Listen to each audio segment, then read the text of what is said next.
Have you ever noticed how even good changes, like starting a new job or even getting married, can leave you feeling wiped out? Yeah, like you ran a marathon, but just in your head, right? Exactly. It's like your brain's working overtime to adjust. Totally. And it turns out there's a whole science behind why those big life events, even the positive ones, can be so draining.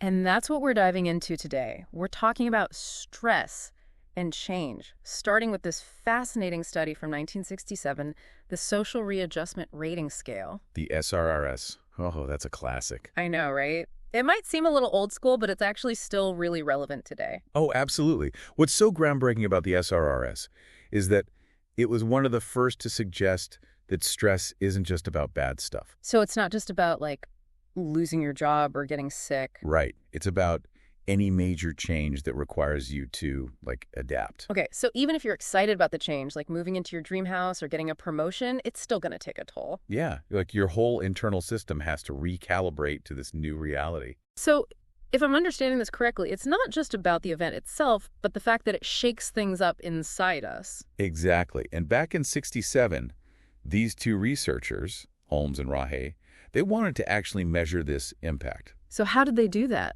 Well, they started with a list of 43 common life events. Like what kind of events? Oh, marriage, divorce, job changes, even vacations. Okay, a pretty wide range. Yeah, and they asked over 400 people to rank these events. Based on what? How much adjustment they thought each one would require. I'm guessing marriage ended up pretty high on that list. Actually, they used marriage as the anchor point. Yeah. Gave it a value of 500 and then scored everything else relative to that. Oh, that's interesting. So like if marriage is a 500, what would be 100 or even higher? Well, death of a spouse, understandably, ended up at the top. Makes sense. That's a huge adjustment. Right, they scored it at 100. And then on the other end, you have things like, minor violations of the law. Like getting a parking ticket. Exactly. That got a score of just 11. Wow, so they basically created like an emotional Richter scale for life events. That's a great way to put it. And it's really interesting? What's that? They found a lot of consistency in how people ranked the events. Really? Even across different ages and backgrounds? Yeah, across genders, ages, all sorts of backgrounds. So it seems like there's something universal about how we experience change. At least in terms of how much energy it takes from us. Now, where do those life change units come in? I always hear about those, the LCUs. Right. Each event on the scale, it gets assigned a certain number of LCUs. Based on its ranking, I assume? Exactly. And research has shown there's a correlation between your total LCU score over a period of time, like a year, and the likelihood of, getting sick. Oh, so like if I move to a new city, start a new job, AAD, get married all in the same year, that's a lot of LCUs. It would be. Does that mean I'm like guaranteed to have a breakdown? Well, that's a great question. And it leads us into some of the criticisms of the SRS. Because while it was groundbreaking, it's not without its flaws, right? Exactly. No tool is perfect. And this isn't about taking your score as some sort of, prophecy or something. Right. It's not like a life sentence. Not at all. So let's talk about some of those limitations because they're important. Yeah, let's unpack those. I think a lot of listeners are probably wondering the same thing right now. If moving and getting married and all that won't necessarily land me in the hospital, what's the real takeaway here? Okay, so one of the big criticisms is that the scale lumps positive and negative changes together. So like getting married and getting fired, both big changes, but obviously totally different emotionally. Exactly. The SRS doesn't really account for that nuance. I can see how that would be a problem. Like quitting a job you hate and starting a dream job might both score high, Yeah. but they feel completely You different. got it. It's like the scale only captures the size of the change, not the emotional direction, if that makes sense. It totally does. What else? Another limitation is that it doesn't consider individual perception. Okay, can you give me an example? Sure, like retirement. For some, it's this huge relief. But for others, it can feel like a loss of identity. So it's not just about the event itself, but how we personally experience it? Exactly. And it's important to remember, those LCUs, while they're connected to health outcomes, they only explain about 10% of the variation. Okay, that's actually really important. So it's statistically significant, but it's not the whole picture. Right. It shows there's way more to the story. This is where it gets really interesting for me because if the SRS isn't the be-all and end-all, what are those other factors influencing how we experience stress and how it impacts our health? Well, for starters, the SRS is still being used in research today, even with its limitations. No way. After all this time. Yeah, it was groundbreaking. It got people thinking about this connection in a concrete way. So it's like a foundation, even if we've built on it since then. Exactly. And it's been used in studies on all sorts of things, from addiction to cultural differences in how we perceive stress. Wait, cultural differences. So stress isn't experienced the same way everywhere. Well, change is universal, right? But how we interpret it and what we find stressful can vary depending on our cultural background. That makes so much sense. Yeah, like for instance, one study looked at factors contributing to feelings of hopelessness. They found that worsening finances, interpersonal issues at work, those were significant stressors. Interestingly, positive changes in someone's living situation actually had a protective effect. So it's not just about the amount of stress, but also the resources and support we have. Exactly. And another study explored the link between stress and alcohol abuse. Okay, that's a tough one. It is. They found that both alcoholics and non-alcoholics rated certain life changes as equally stressful. But those struggling with alcohol dependence, they reported a much stronger urge to drink in response. So for some, alcohol becomes a way to cope with the stress brought on by those changes. Unfortunately, yeah. But understanding that connection can be really helpful in finding healthier ways to cope. Absolutely. Now, I have to hear more about those cultural differences you mentioned. You said our Western ideas about stress might not apply universally. Right.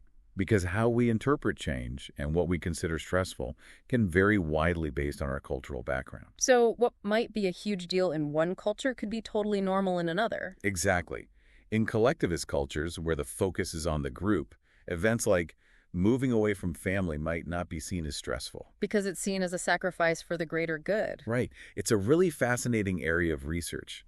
It challenges our assumptions about what's normal when it comes to stress. That's a great point. It's a reminder to always be aware of our own cultural lens. And to be open to different ways of experiencing the world. This has been so eye-opening. It's amazing to see how this one scale, the SRRS, is still shaping our understanding of stress today. It really speaks to the fact that our lives are in constant flux. Change is inevitable. And understanding how we adapt to those changes is crucial for our well-being, both mental and physical. It's a journey, that's for sure. A journey of self-discovery.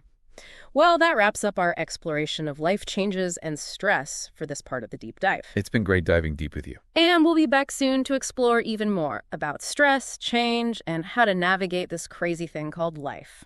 Can't wait. See you then. See.